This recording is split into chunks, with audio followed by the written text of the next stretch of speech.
रिश्तों में ना अपनेपन और दूरी के बीच एक बहुत पतली सी लकीर होती है। तो चलिए आज एक ऐसी ही कहानी सुनते हैं जो दिखाती है कि जब ये लकीर थोड़ी धुंधली हो जाती है तो क्या होता है। ये कहानी है पायल की, उसके अपनेपन की, और कैसे उस अपनेपन के साथ उम्मीदें भी बदल जाती हैं। कहानी की शुरुआत होती है एक माँ के इस खूबसूरत एहसास से। मतलब बेटी का घर आना किसी त्योहार से कम नहीं होता है ना। और यही वो प्यार है जो हर मुलाकात को इतना खास बना देता है। तो मिलते हैं कहानी के मेन कैरेक्टर पायल से, एक बहुत ही प्यारी बहन जिसका अपने मायके यानी पीहर आना एक बहुत बड़ा मौका होता था, साल में बस कुछ ही बार। और उसके आने का इंतजार पूरे घर को रहता था। जैसे ही उसके आने की खबर मिलती थी ना, घर में जैसे त्योहार का माहौल बन जाता था। रसोई से उसके पसंदीदा पकवानों की खुशबू आने लगती। हर कोई बस इसी कोशिश में लग जाता कि पायल को ये महसूस हो कि वो कितनी कितनी खास है। लेकिन एक बात थी, ये खुशियों भरे पल ना हमेशा बहुत छोटे होते थे।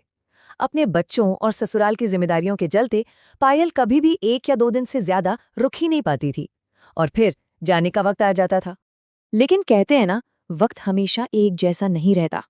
5 साल गुजरे और कहानी ने एक बिल्कुल नया मोड़ ले लिया। हालात ऐसे बदले कि रिश्तों का पूरा समीकरण ही हिल गया। तो हुआ ये कि 5 साल बीत गए, पायल के बच्चे बड़े हो गए, अपनी अपनी जिंदगी में सेटल हो गए। अब अचानक पायल के पास ढेर सारा खाली वक्त था, और उसने सोचा कि इस वक्त को वो अपनी सबसे सुकून वाली जगह पर बिताएगी। तो अब वो अक्सर अपने मायके आने लगे, वही अपनापन, वही सुकून ढूंढने जो उसे हमेशा वहां मिलता था। पर अब जो चीज कभी कभार होती थी वो रोज की बात बनने लगी थी। पर सवाल ये है कि जब कोई खास चीज रोज होने लगे तो क्या वो उतनी ही खास रहती है? यहीं से धीरे धीरे परिवार के बर्ताव में कुछ छोटे छोटे बदलाव नजर आने लगे। ऐसे बदलाव जो किसी ने सोचे भी नहीं थे। और ये बदलाव सबसे पहले कहाँ दिखा? खाने की टेबल पर। जरा सोचिए, पहले जहां उसके आने पर गर्मा गर्म समोसे और मटर पनीर की फरमाइशें पूरी होती थीं, अब वहीं लौकी की सब्जी और पोहे बनने लगे। ये एक छोटा सा बदलाव था, पर इसका इशारा बहुत गहरा था। ये बदलाव सबसे ज्यादा महसूस किया उसके भतीजे चिंटू ने। अब देखिए, बच्चों को तो अपनी स्पेस, अपना रूटीन बहुत प्यारा होता है ना।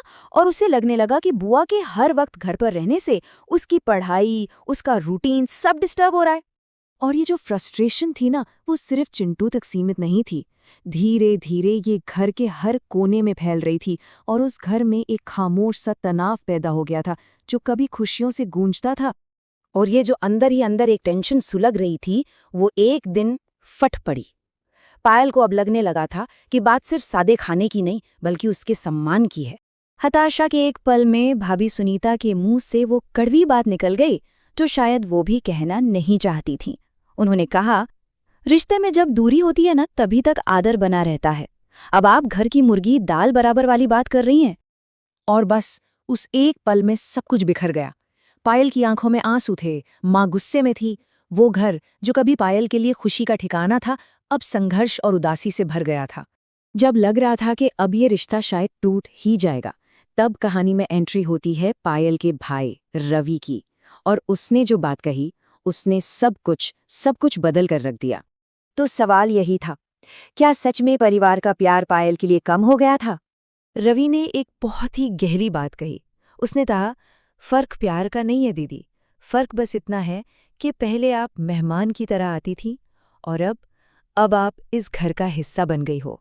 और देखिए, यही इस पूरी कहानी का सार है मेहमान और घर के हिस्से में जमीन आसमान का फर्क होता है ना? मेहमान आता है तो उसकी खातिरदारी होती है, वो एक जिम्मेदारी है। लेकिन जो घर का हिस्सा होता है, वो तो घर के सुख दुख काम काज सब में बराबर का भागीदार होता है। रवि की इस एक बात ने जैसे सबके दिमाग की गांठें खोल दी। अब बात एक दूसरे पे इल्जाम लगाने की नहीं थी, बल्कि एक दूसरे को समझने की थी, एक नई शुरुआत की थी। और पायल ने भी इस बात को समझा। उसने अपनी नई भूमिका को अपनाया। उसने तय किया कि आज मटर पनीर तो बनेगा, लेकिन वो खुद बनाएगी सबके लिए। वो अब सिर्फ एक अतिथि नहीं, बल्कि उस घर की सदस्य बन रही थी।